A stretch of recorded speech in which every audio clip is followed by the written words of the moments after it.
एक तो बुनियादी तौर पे सबसे इम्पोर्टेंट इस स्पीच में ये था कि हमने चार्टर ऑफ रिकन्सिलिएशन पे बात करनी है और चार्टर ऑफ इकोनॉमी पे बात करनी है। चूँकि जरदारी साहब ने इस पर बहुत एम्फसाइज़ किया और इसकी इम्पोर्टेंस के ऊपर भी हमारी पार्टी भी इस पे इसकी इम्पोर्टेंस के ऊपर बहुत ज़्यादा कंसर्न है। जनाब स्पीकर, किसी भी मुल्क में आप हिस्ट्री उठा के देख लें या आप हिस्ट्री में चले जाएं, सबसे अहम तरीन ये चीज़ देखी जाती है, किसी भी हुकूमत की कामयाबी का दारोमदार इस चीज़ पे होता है कि वहाँ पे उसके दौरे हुकूमत में ब्लड शेड कितना काम हुआ और दूसरा वहाँ पे गरीब आदमी की ज़िंदगी में तब्दीली कैसे आई। जनाब स्पीकर, चूँकि हम यहाँ पे सारे मोअज़्ज़ज़ मेंबरान, इलेक्टेड मेंबरान बैठे हुए हैं, हम लोग गरीब आदमी का वोट लेके यहाँ पे आए हैं और हमने यहाँ पे ये तय करना है कि गरीब आदमी की ज़िंदगी में हम लोग तब्दीली कैसे ला सकते हैं। तो उसके लिए जैसे जनाब सदर साहब ने कहा कि रिकन्सिलिएशन टॉप पे आती है। जनाब स्पीकर, माजी में गलतियाँ सबसे हुई हैं, कौन सी पार्टी है जिससे गलतियाँ नहीं हुई? अगर हम एक दूसरे के ऊपर अपोजिशन हमारे ऊपर कीचड़ उछालती रहेगी, हम अपोजिशन के ऊपर कीचड़ उछालते रहेंगे, तो जनाब स्पीकर कोई तब्दीली आने वाली नहीं। अगर हिस्ट्री देखी जाए तो आज यहाँ पे 3 महीने हो गए हमको आए हुए, अपोजिशन गवर्नमेंट पे कीचड़ उछा रही है, गवर्नमेंट अपोजिशन पे कीचड़ उछा रही है, इससे हम कैसे आगे बढ़ेंगे? कौन सी पार्टी है जिससे गलतियाँ नहीं हुई? पीपल्स पार्टी देखा जाए तो जनरल अयूब साहब के साथ मिल के आई, मुस्लिम लीग नून आई तो जनरल ज़िया साहब के साथ मिल के आई, 2018 में इमरान खान साहब जैसे आए हम सबको पता है। तो फिर जब इस अवाम में सारे ही नंगे हैं तो फिर वाई नॉट रिकन्सिलिएशन? और रिकन्सिलिएशन क्यों ज़रूरी है? क्योंकि जब तक इस मुल्क में फ्रेश मनी नहीं आएगी, जब तक इस मुल्क में FDI नहीं आएगी, फॉरेन डायरेक्ट इन्वेस्टमेंट नहीं आएगी, ये मुल्क आगे नहीं बढ़ सकता। गरीब आदमी की ज़िंदगी में तब्दीली नहीं आ सकती मैडम स्पीकर, और कोई भी FDI नहीं डालेगा जब तक हम आपस में रिकन्साइल नहीं करेंगे, जब तक हम आपस में नहीं बैठेंगे, जब हम एक दूसरे की गलतियों को माफ़ नहीं करेंगे, तब तक गरीब आदमी की ज़िंदगी में तब्दीली नहीं आ सकती।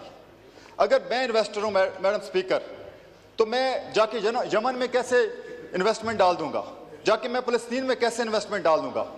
मैं वहाँ इन्वेस्टमेंट डालूंगा जहाँ पे सेटल्ड है, जहाँ पे सब कुछ सेटल्ड होगा। Why not America, why not Europe? Pakistan में मैं आके इन्वेस्टमेंट, जब पाकिस्तान की पार्लियामेंट का इमेज रोज़ ये जा रहा है कि हम रोज़ यहाँ पे लड़ रहे हैं, रोज़ हमने मछली मंडी बनाई हुई है, जब ये इमेज जाएगा तो फिर कैसे तब्दीली आएगी? हमारे पास मैडम स्पीकर, जैसे प्रेसिडेंट ने कहा, हमारे पास कमी नहीं है रिसोर्सेज की। मैं एक मिसाल दूंगा और यकीनन ये पार्लियामेंट चौंक उठेगा। हमारे पूरे मुल्क की एक्सपोर्ट मैडम स्पीकर 25 से 30 अरब डॉलर के गिर्द घूम रही है। इंडिया का सिर्फ जो जिमस्टोन है, जिसे मादनियात में एक छोटा सेक्टर है, कीमती पत्थर, मैडम स्पीकर, उसकी एक्सपोर्ट 45 बिलियन US डॉलर है।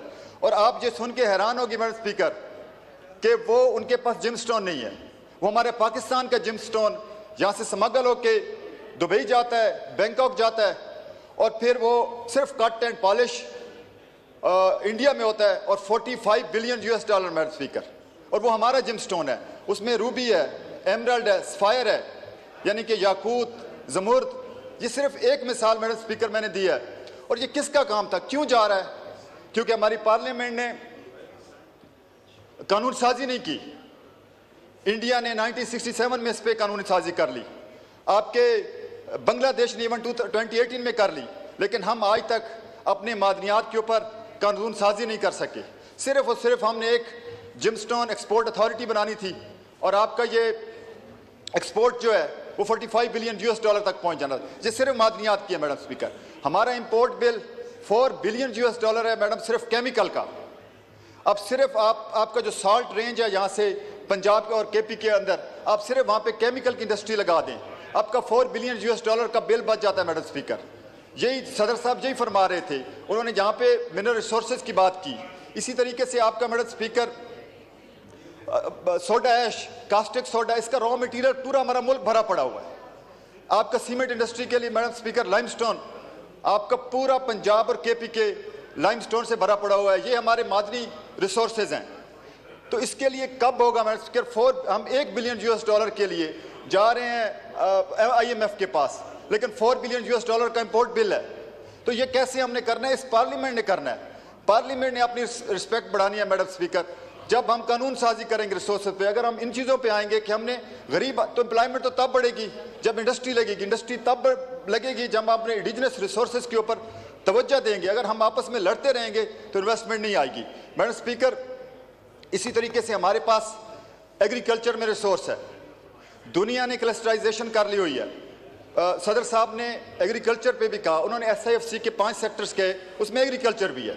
आप सिर्फ इस पोठवार के जो अटक से शुरू होता है और आपका खुशाब बखर तक जाता है, इसमें अगर सिर्फ और सिर्फ आप ओलिव डिस्ट्रिक्ट डिक्लेयर कर दें तो मैडम वो ऑयल सऊदी अरब की ऑयल से महंगा है, हमारा इंपोर्ट बिल वो भी बिलियंस में है, उसको हम बचा सकते हैं। लेकिन सिर्फ और सिर्फ हमने किसान को फैसिलिटेट करना है। आगे मैडम स्पीकर इसी में हमारा शुरू होता है थल से, इसमें 5-7 डिस्ट्रिक्ट आते हैं, जिसमें आपका मियाँ वाली आता है, खुशाब आता है, बखर आता है, आपका मुजफ्फरगढ़ तक आगे जाता है। ये बेल्ट 90 बाई 190 किलोमीटर है। इस टाइम मैडम स्पीकर सिर्फ हमारे रिजर्व शार्ट है, दुनिया के पास पैसा है। हमारे पास अगर $8-10 अरब है, इंडिया चाइना के पास तो $3,200 अरब पड़ा हुआ है आपके उनके खजाने में, वो इन्वेस्टमेंट करना चाहते हैं। आपके सऊदी अरब डेवलपमेंट फंड में $1,000 अरब पड़ा हुआ है, आपकी कतर इन्वेस्टमेंट अथॉरिटी में $1,200 अरब। They are looking for the projects किसने बनाने थे?